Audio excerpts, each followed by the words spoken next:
Hello guys, আসসালামু আলাইকুম। This is my first video. আজকে আমি বিরিয়ানি রেসিপি দেব।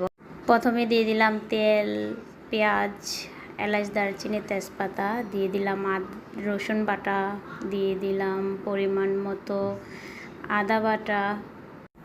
এখন দিয়ে দিব লবণ,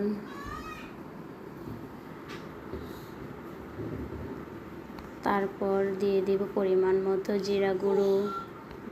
এখন ভালোভাবে মিশিয়ে মশলাটা কষিয়ে নিব। দিয়ে দিব কাঁচামরিচ। এখন মাংসগুলো দিয়ে দিব। মাংসগুলো কষিয়ে আসলে এখন চাউলগুলো দিয়ে দিব। চাউলগুলো ভালোভাবে নেড়ে চেড়ে নিব।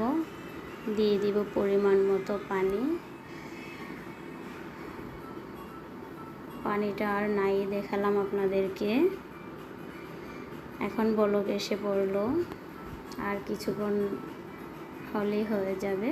এখন হয়ে গেল সুন্দর মতো বিরিয়ানি রান্না শেষ হয়ে গেল। এখন ভালোভাবে একটু নেড়ে নিব।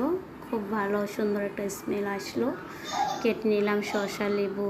এখন সবাইকে খাবার পরিবেশন করব। সবাই বিরিয়ানি খেলো, খেয়ে বলল আলহামদুলিল্লাহ, অনেক ভালো হয়েছে। আমার ভিডিওটা দেখার জন্য সবাইকে ধন্যবাদ। সবাই ভালো থাকবেন, সুস্থ থাকবেন। আল্লাহ হাফেজ।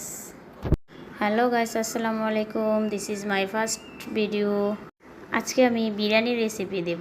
প্রথমে দিয়ে দিলাম তেল, পেঁয়াজ, এলাচ, দারচিনি, তেজপাতা, দিয়ে দিলাম রসুন বাটা, দিয়ে দিলাম পরিমাণ মতো আদা বাটা।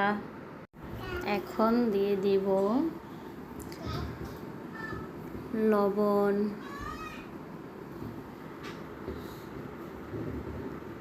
তারপর দিয়ে দিব পরিমাণ মতো জিরা গুঁড়ো।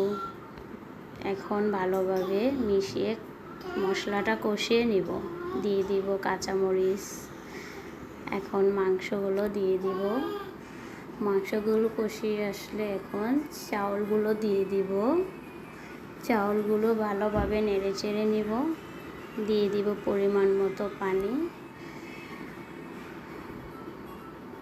পানিটা আর নাই দেখালাম আপনাদেরকে।